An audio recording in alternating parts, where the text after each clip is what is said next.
Picture this. You are driving to your parents' house for the holidays and your hands tighten on the steering wheel and your mind races through all of the scenarios. Will your uncle make that comment again, or will your sister bring up that old argument? And then comes that familiar thought, I'll just need a drink to get through this. But what if I told you that your brain is reverting to old childhood patterns before you even walk through the door? And that a simple ritual, something that you can do in 5 minutes, could help you shield and protect you from both the family drama and the urge to numb. Today we're exploring family rituals through the lens of neuroscience and psychology and the unconscious mind. And this isn't just about surviving the holidays. It's about transforming how your nervous system responds to the family stress entirely.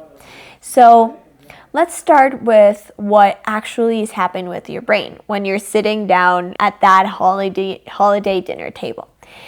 Early family emotional climate influences how your brain emotion regulation networks develop, including regions like the ACC, the frontal pole, and the IFG.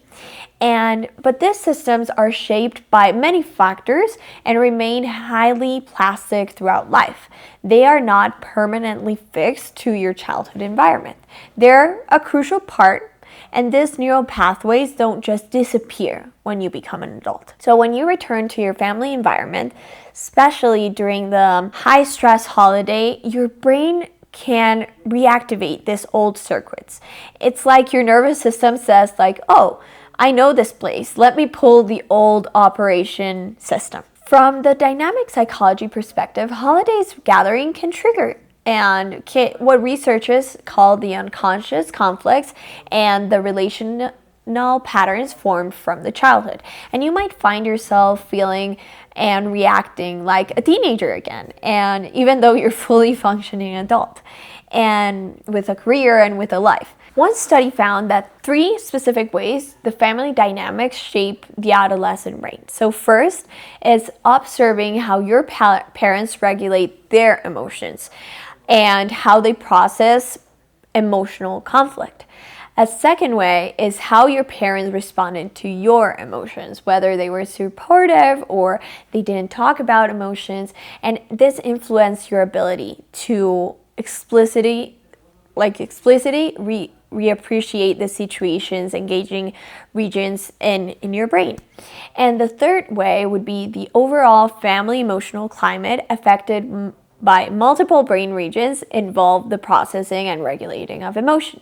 So why ritual works as a psychological protection? So if our brains can regress during family gatherings, what can we actually do? This is where rituals become very, very powerful. And the research here is striking. Studies have examined that Christmas, New Year's Eve, and Easter gatherings, most families who engage in rituals didn't just enjoy the holiday more, but they experience a fundamental difference, that it's the psychological experience. And here's what's remarkable. It didn't matter what the ritual was. It could be opening up presents in a specific order, or decorating the tree together, or having a particular meal, playing certain games. The content was almost irrelevant. What mattered was the shared symbolic, repeatable nature of the activity. And the research identified a clear causal change. Having a family ritual leads to greater feelings of family closeness, which foster deeper intrinsic involvement, a flow-like state of being fully immersed in the moment, which ultimately resulted in significantly higher holiday enjoyment. So from a dynamic psychology lens, rituals function as what researchers call psychic defenses. So they create structured environments that help contain the emotional expression and prevent regression or dysfunctional patterns. So think of it this way. When you have a clear ritual structure, we always open presents from youngest to oldest. or we always walk after dinner. It provides guardrails of behavior. It is harder for old dysfunctional patterns to take over when everyone is following a shared script. So from a relational psychology perspective, rituals create a shared relational space that promotes mutual recognition, respect, and emotional safety instead of everyone operating from their own trigger nervous system. The ritual creates a collective container where people can co-regulate. But here's what often gets missed. Before you can create that family ritual, you need to have a personal ritual. And so your nervous system can be okay first. So let me walk you through a powerful 5-minute mindfulness and meditation ritual that you can practice before any family gatherings. And this is designed specifically to reset your nervous system and change your relationship with the urge to escape. So first, you find your ground. So you do this by 60 seconds before walking into the family gathering. Find a quiet space. It could be your car, the bathroom, outside under the tree. Place both feet flat on the ground and feel the earth supporting your weight. Notice the temperature. Notice the texture beneath you. Your physical grounding sends a message to your vagus nerve, that long cranial nerve running from the brain to the gut, telling you're safe, we're here, and we're present. So according to the polyvagal theory, 80% of the nerve signals travel from your body to your brain. So you're not just thinking yourself into calm, you are giving yourself the physical evidence of safety. A second step of this ritual would be the pause, breathe. So now bring the awareness to your breath. Place one hand on your belly and one on your heart and breathe in slowly in 4 counts, feeling your belly expand. Hold for 4 counts, breathe out for 8 counts, letting everything soften. That extended exhale is critical and it activates your parasympathetic nervous system, the rest and digest response. So research shows that when you exhale longer than you inhale, you're manually shifting your brain from survival mode into clarity mode. As your breath notice any urges arising, I'm going to need a drink to get through tonight. Don't fight the thought, just notice it. I'm having the thought of needing a drink. And you are the observer of the thought, not the thought itself. The third step would be the intention setting. Ask yourself, what's my intention for this gathering? Not what are you doing to avoid. It can be maybe I'm here to stay present with my niece, or I'm here to observe my patterns without judgment, or simply I'm here to practice being in my body without numbing. This clarity gives your prefrontal cortex, your rational planning brain, something to focus beyond the surviving. It shifts from the reactivity to the intentional. The step fourth would be the body awareness. So quickly scan your body from head to toe. Where are you holding tension? Your jaw, your shoulders, your stomach. Don't try to fix it. Just notice. There is tightness in my chest. There's a flutter in my stomach. When you've been using alcohol to disconnect from those sensations, simply feeling them can be very terrifying. But this practice teaches you that your nervous system, that I can feel uncomfortable in sensations and still stay present. I don't need to escape. Then a step 5 would be the protective visualization. So finally, imagine yourself surrounded by gentle, protective light. Not a wall. You're not shutting people out. You're setting a boundary, allowing connection, but protecting your peace. Visualize yourself moving through the gathering with this protection. When your uncle makes a comment, you feel it, you breathe, you respond from choice and not from reaction. And when the wine bottle passes, you notice the urge, you breathe, and you choose from awareness, not from autopilot. This 5-minute ritual can rewire your nervous system before you enter a triggering environment. And you're installing a different operating system, one where you have a choice.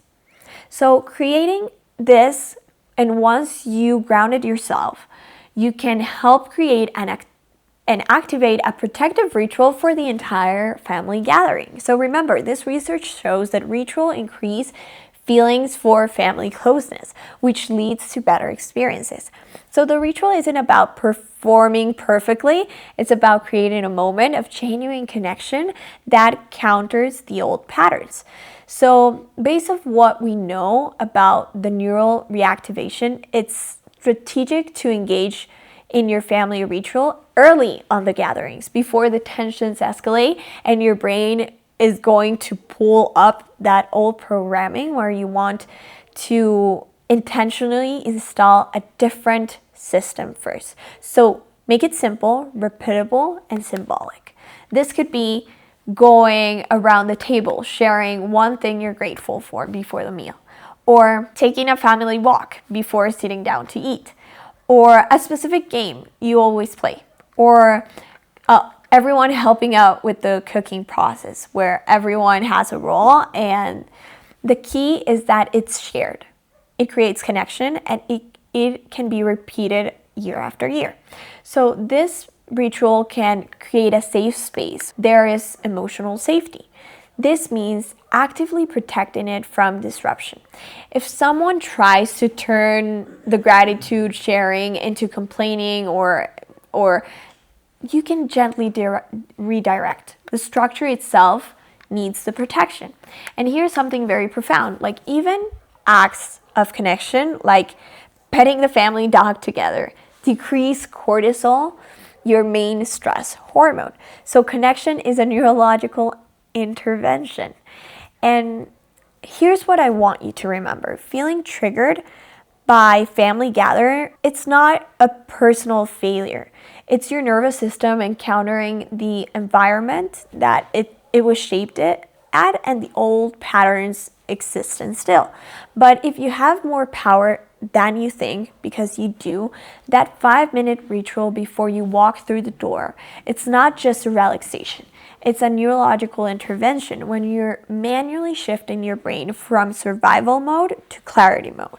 And you're telling your nervous system, we're safe, we can stay present, and we don't need to numb it out. Every time you choose to ground instead of escape, you're creating a new neural pathway. You're expanding what research calls the window of tolerance. So your capacity to handle stress without becoming overwhelmed or shutting down. Will it feel comfortable at first? No. Real transformation often feels challenging before it feels better, because you're finally feeling what you've been avoiding. But with practice, this becomes automatic, and your nervous system learns to trust your body again. And you learn that you can ride out the discomfort without needing to drink to escape it. So this holiday season, don't just brace yourself for family drama.